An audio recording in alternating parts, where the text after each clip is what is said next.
ہیں تو پھر چھوٹا سے چھوٹا عذاب جو ہے وہ آگ کا جوتا پہنایا جائے گا۔ پوچھنے والے نے پوچھا تھا کہ اس عذاب سے کیا ہوگا، تو بتانے والے نے بتایا کہ اس عذاب کا اتنا پاور ہے، اس آگ کی اتنی تفش ہے، اتنی تپش ہے، بلکہ یہ حضور نے پوچھا تھا تو جبریل نے بتایا تھا کہ اس آگ کے جوتے پہننے میں اس آگ کی تپش اتنی ہے کہ جوتا تو پیر میں پہنایا جائے گا عذاب کی شکل و صورت میں، لیکن دماغ کھول کر ناک اور منہ کے ذریعے سے باہر آ جائے گا۔ اللہ اکبر کبیرہ۔ اپنے آپ کو بچاؤ، ہاں کمانا بھی ہے، گھر اٹینڈ بھی کرنا ہے، سنسار کے لیے جو اخراجات ہیں، جو ضروریات ہیں ان کو بھی پورے کرنے ہیں، رب کا سجدہ بھی کرنا ہے، نمازیں بھی پڑھنی ہے،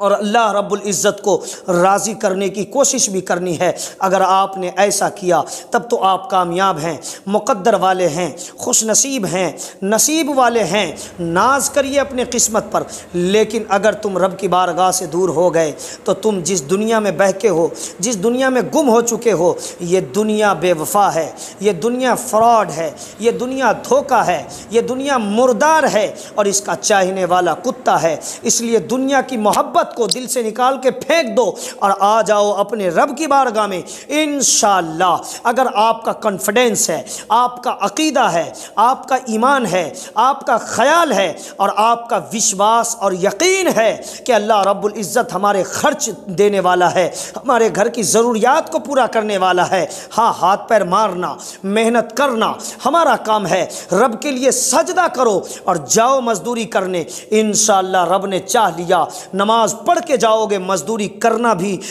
تمہارا عبادت میں شمار کیا جائے گا اور تمہیں ثواب دیا جائے گا، تم ثواب کے مستحق اور حقدار ہو جاؤ گے۔ لیکن نماز چھوڑ کر جتنا چاہو جو کچھ کر لو، تمہیں کامیابی نہیں مل سکتی۔ اس لیے او لوگو، او میرے مسلمان بھائیوں اور میری ماں بہنوں، آپ سے میں اتنا ہی کہنا چاہوں گا، پلیز گھر کا سارا کام کاج ہوگا، کپڑا بھی دھویا جائے گا، برتن باسن بھی کیا جائے گا، جھاڑو کا کام بھی کیا جائے گا، شوہر کی خدمت بھی کی جائے گی، اولاد کو تیار کر کے اسکول اور مدرسے بھی روانہ کیا جائے گا، لیکن ساتھ میں رب کی عبادت بھی ہوگی۔ تو انشاءاللہ تم جنت کی کیاری کو بعد میں دیکھو گے۔ اگر ایسا کرو گی تو انشاءاللہ تمہارا گھر جنت کی کیاریوں میں سے ایک ہو جائے گا۔ اس لیے میں آپ سے کہنا چاہوں گا کہ یہ دنیا ہے، آئے مرنے والوں کو تم نے بہت دیکھا، مرنے والوں کو کیا تم نے دیکھا نہیں؟ کیا کسی کا جنازہ اٹھایا نہیں؟ کیا تمہیں بھی اسی راہ جانا نہیں؟ تو پھر کس طرف چل دیے فیصلہ کیجئے،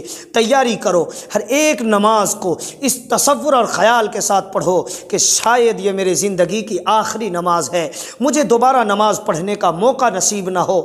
شاید کہ میری موت آ جائے، مجھے موت آ جائے اور میں اللہ کو پیارا ہو جاؤں یا پیاری ہو جاؤں۔ اس لیے پلیز آپ سے اتنا ہی میں کہنا چاہوں گا ہاتھ جوڑ کر کہ آپ نماز پڑھیں، اللہ کی عبادت کریں اور حلال رزق کمائے کھائیں۔ دنیا میں کوئی کسی کا نہیں ہے، کچھ بھی نہیں ہے دنیا میں۔ اگر اس دنیا کے لالچ میں آپ پھنس گئے تو دنیا بھی تباہ و برباد ہے، آخرت بھی تباہ و برباد ہے، قبر میں بھی آپ پھنس گئے، حشر میں بھی پھنس گئے، اور جہنم تو آپ کا ٹھکانہ ہو جائے گا۔ اس لیے میں آپ سے کہنا چاہوں گا کہ آپ نماز کی پابندی کریں، اللہ کے احکام کے مطابق آپ زندگی گزاریں، انشاءاللہ آپ دنیا میں بھی کامیاب، آخرت کے میدان میں